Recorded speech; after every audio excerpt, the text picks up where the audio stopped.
Hi friends, welcome back to my channel. మేమైతే ఈరోజు ఒక చిన్ని ఈవెంట్కి వెళ్ళాము. ఏంటి చిన్ని ఈవెంట్ అనుకుంటున్నారా? ఏం లేదండి, తక్కువ బడ్జెట్లో చేయమని చెప్పేసి makeup, hair style, sari drop అని చెప్పేసి ఒక బ్రైడ్ అడిగారు. సో వాళ్ళు అడిగినట్టే మేము చాలా సింపుల్గా చాలా మంచిగా చేసాం. మీకే చూడండి అర్థమవుతుంది.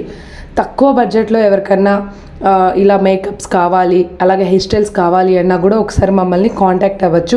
సో ఈ బ్రైడ్ లుక్ ఎలా ఉంది, సింపుల్గా చేసిన ఈ లుక్, అలాగే ఆ హెయిర్ స్టైల్ అంతా ఎలా ఉంది అనేది నాతో కామెంట్ సెక్షన్లో షేర్ చేసుకోండి. మరిన్ని డీటెయిల్స్ కోసం డిస్క్రిప్షన్లో మా కాంటాక్ట్ డీటెయిల్స్ ఉంటాయి, చూడండి. ఎవరికైనా బ్యూటీ సర్వీసెస్ ఏమైనా కావాలి అనుకుంటే మమ్మల్ని కాంటాక్ట్ అవ్వచ్చు.